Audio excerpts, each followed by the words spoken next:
Welcome to episode 4 of The Bachelor with Zach, where we've got 2 one-on-one dates, a group date, a lot of glitter, and a trigger warning. But we're in the Bahamas, and Zach's looking for his Bahama Mama, no Bahama drama. Make sure to subscribe to my channel, and let's dive in. Welcome to Reality TV Therapy with me, Dr. Diane. Welcome back to night 4. You might have noticed on my page, I just want to do a little bit of housekeeping. I have a few more short little videos up.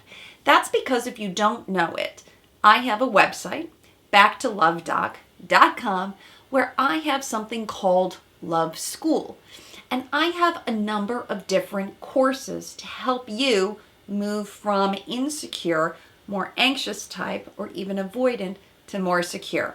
And I just wanted to let you know what those were. I also help people get intentional about love, how to find love, how to deepen your relationship, and I even have a couple's handbook to help you if you are in a relationship. So make sure to check those out.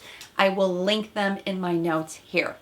But I want to start doing a few more videos so I can help you understand that if while you're watching the show, you can relate to some of these characters, how to actually then have more success in your own relationships and in love. So make sure to check those out. But let's dive in tonight to our journey that keeps going. We're 14 women embarked on this trip with Zach to the Bahamas. Now, the first one-on-one that Zach has, kind of a typical date, but that was with Kat, now also known as Catherine, but in short, they're going to talk about Kat, where she's excited that they're going to frolic in the water. Sounds exciting, right? Now, of course, the other women could not be more excited for Kat, but let's face it, we're getting into this competitive phase now. And it's really important in these next week 3 to 5 Bachelor data. If you follow her on Instagram, she talks about these are the pivotal weeks where you need to get a one-on-one in. Now, Katie last week, I thought she was kind of moving ahead. I think Kat and Katie look quite alike, right? But Zach is clearly smitten with Kat on this date. And they do a couple things. We see them snorkeling. We see them dancing on the boat. A little bit awkward for me because you're like, is there music here? What are they dancing to? But I think Zach wants to see himself as this playful kind of goofy guy. I'm not sure if that's really exactly how he is, but I do like that he's up for anything. And I thought Kat was a great sport. That she came on night 1 in the limo with the SPF. After all, Kat is a nurse for a dermatologist, so of course SPF is going to be important. And now they continue that SPF theme in the date. It's so fitting, and they're spending lots of time putting sunscreen on each other.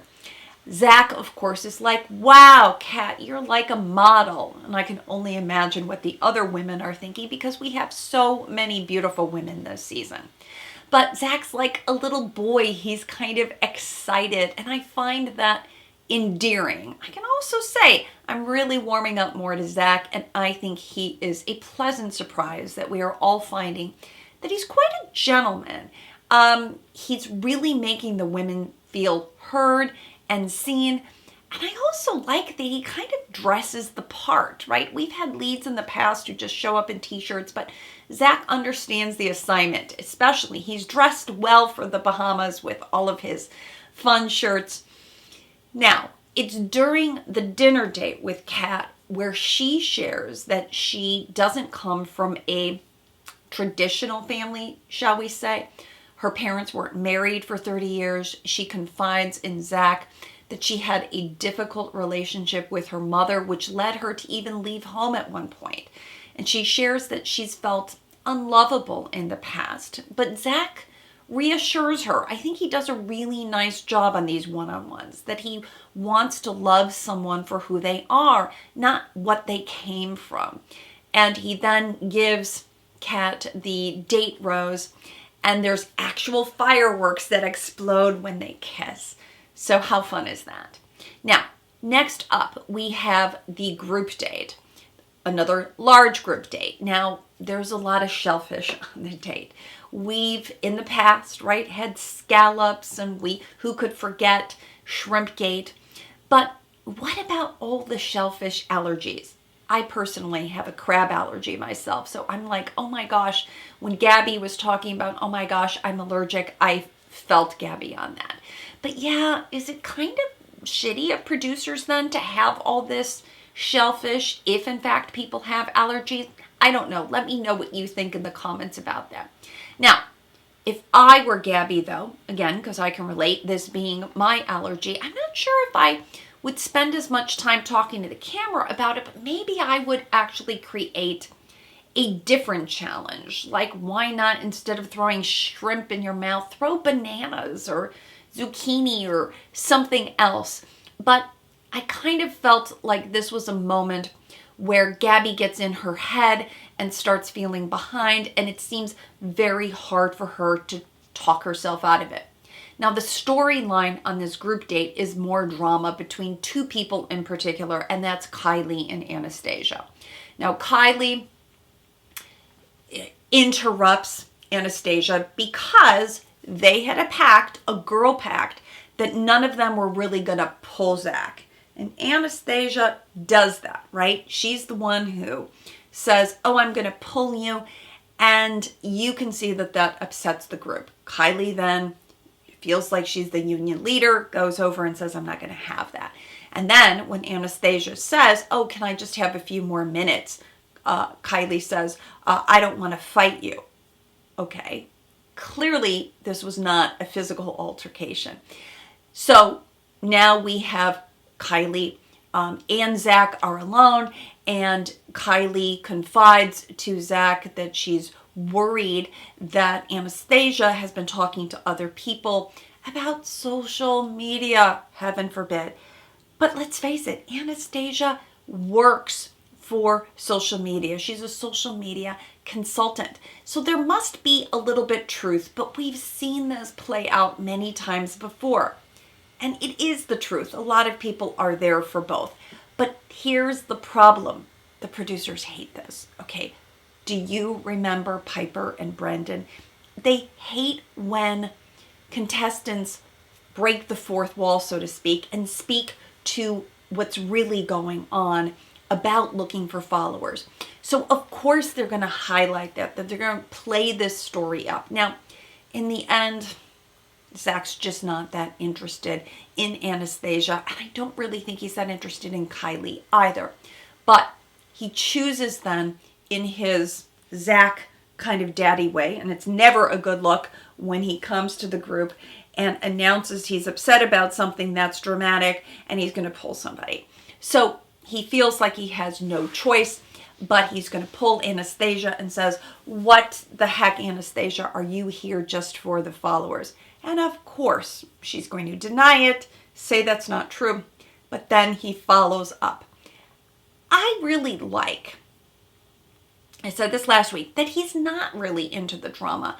I think he's not going to let the producers manipulate him. He's going to get rid of people quickly. And let's face it, every lead actually needs to do that, right? He's probably already fallen for one or two of the women. And as we know, this is just kind of a matter of time. Now, what's interesting too, Zach just did a short video saying that he, as the lead, is not supposed to interrupt when women are interrupting. So I think they're doing more press. They want to build up their ratings. And so we're seeing more of Zach in his own social media. I don't get the sense that he cares at all, but I think he's trying to do it for the show, and I appreciate they're trying to revive him. Now, stepping back and looking at Zach, he kind of reminds me a little bit of Ben Higgins, and a mix between Ben Higgins and Sean Lowe. He's like Ben Higgins 2.0 version. I like his softness, but he's a little bit stronger than Ben Higgins too, to actually be more decisive. And who doesn't like a decisive bachelor? Personally, I do. So now, having said that, do you think that he was too harsh on Anastasia? She's leaving in the limo, or the SUV, and we see her saying, well, this is kind of what she does. So I want to give her the benefit of the doubt, but I still think for Zach, that was the right move. Okay, in fact, right, Zach just isn't interested enough in Anastasia to give her the benefit of the doubt. And as I said, he has to eliminate people, so she's collateral damage. Now, the group date rose, that's interesting. That goes to Ariel. I really like Ariel. She has a little bit deeper voice. She seems more serious, but she's the one who comes to Zach and checks up on him, asks him how he's doing. And I really appreciate when somebody takes the time to do that, because they come out of themselves being focused on what's going on with them and their time and really extend some empathy. I thought that was really lovely of Ariel, and I like her energy. I also think, she's a very sexy woman, and like we see her they're all doing the limbo, and she decides to just like back out the other way, doesn't do the limbo, and I think she's going to do it her own way. So she's got a little sass. I like Ariel. I think she's going to go far. Now, the next one-on-one is with Brooklyn. Brooklyn is the blonde. She's the 25-year-old dental lab technician. If you remember night one, she was the rodeo queen who was going to do the lasso. And they go dune buggying, which I think is actually just a classic, perfect date for Brooklyn. We don't see a lot of the date. When they get to the night portion, finally the producers put up an appropriate trigger warning.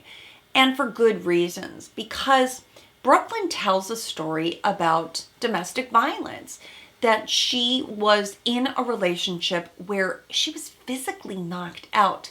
My God, I'm thinking for a 25-year-old to be in a long-term relationship with this level of abuse, really how traumatic. And so the police have to wake her up. I can only imagine what's happening there. But what's so interesting and so sad and yet so common is that these things happen somewhat insidiously, oftentimes, that someone will slowly take away, again, your sense of self, your self-esteem, and before you know it, as oftentimes partners of domestic violence, they isolate you slowly from the rest of the herd, so to speak, from your group. And so you become more dependent on this person and you lose yourself. And that's what Brooklyn's really talking about. And I really loved that they put up a resource for people. If, again, you're going through domestic violence, there are numbers to call. And it can be a very tricky situation. I wanted to give this a little bit of time because I have worked with women who have had to literally have an escape plan from their partner because these situations can be violent. And so one might think, well, why didn't you just leave? Sometimes it's not that easy. So if you know of someone, please give them this phone number, but let people know you don't need to stay in situations like that. And then Brooklyn turns it around and says what a nice guy Zach is. And what we are seeing is that he is. He does appear to be a nice guy. He really does listen, and he wants to give all the women very specific attention, and Brooklyn seemed so grateful for that. So I really thought this was a really nice date, and he gives her his group rose on that date. So as I mentioned, I am pleasantly surprised with Black, and he does feel like we're getting back to hopefully a more secure, and I'd love for there to be a really good ending for that. Now, we move on, and I do like that they're editing a little faster too, and finally we're getting back to the rhythm. As I've said, so important to maintain the rose ceremonies no matter what. We have the cocktail party, and then we go into the ceremony. Now, they were joking around about Jess showing up with a lot of glitter. I think she's just awfully sweet. Jess has like a heart of gold. She seems quite young to me, but she really wants everyone to have a rose petal. And I just think that's awfully sweet. So now later, during the rose ceremony, Zach does eliminate Davia and Genevieve. Thankfully, she's still not in her sling. I was worried about her arm. But that leaves us now with 11 women. And next week, we are off to London. But then there's some bad news for Zach. We see him on Zoom. We will follow up with what happens there. As always, I want to end with my reality check. The reality check is don't be an Anastasia. Even if you are a social media manager, never speak about social media like Instagram. In fact, there's lots of memes going around. As I mentioned, the producers just hate this stuff. They're going to punish people who break the fourth wall. But think about it. If this is you and you're in a dating situation, spend your time wisely talking about yourself and build a connection with the person instead of talking about other people. Because everybody just wants to know that you're there for the right reasons, and the right reasons are for love. Thank you for listening to my video on episode 4. Next week, we'll be off to London. See you then.